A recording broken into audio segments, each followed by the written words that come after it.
It's Joef on the beat. Esewi no ya gborule, ale we kurele oh.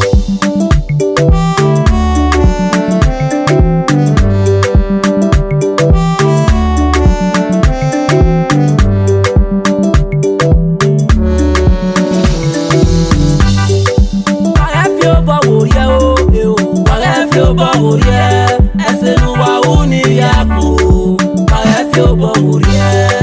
Parefi obo wurie o, parefi obo wurie.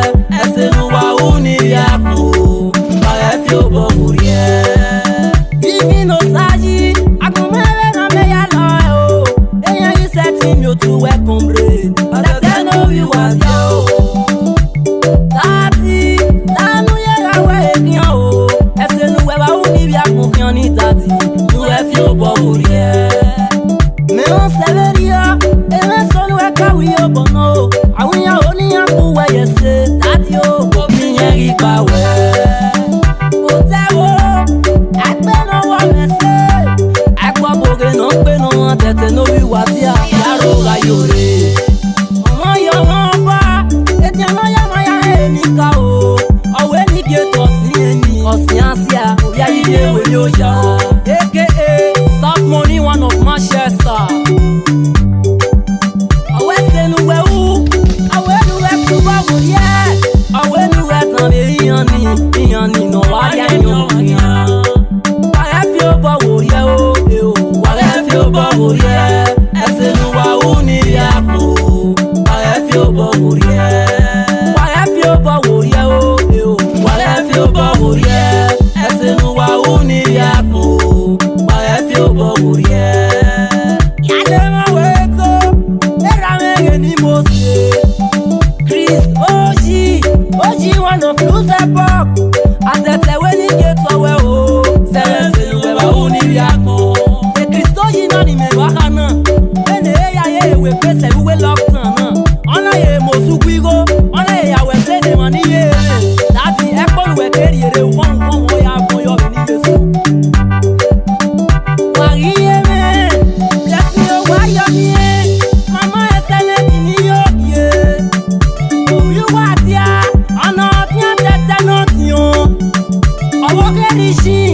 Rishi wanu peruja, iya denu wala yore o.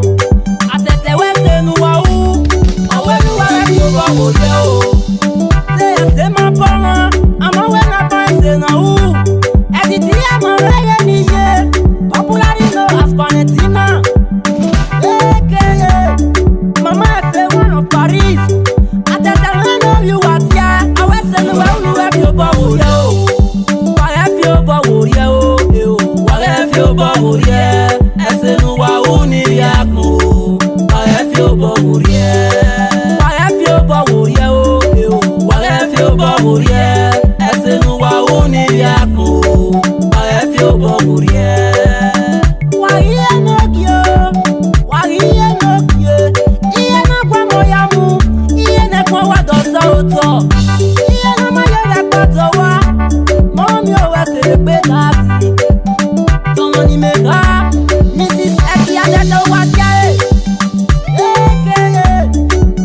Big man wife. Mommy oh, iyaro ajore. Ayere oye chief salo abano. Ayere baby police one of us now.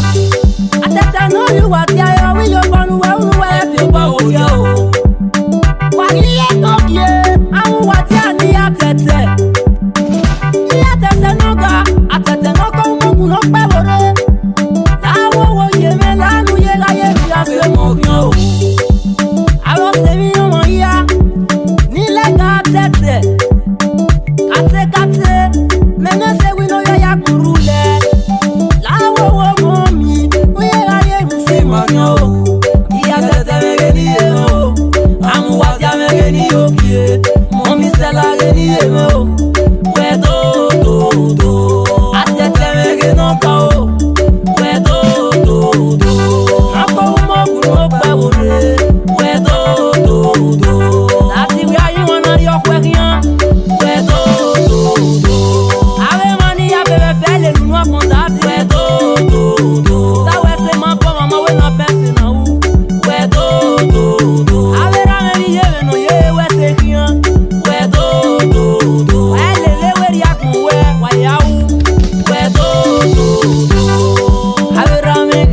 Wedo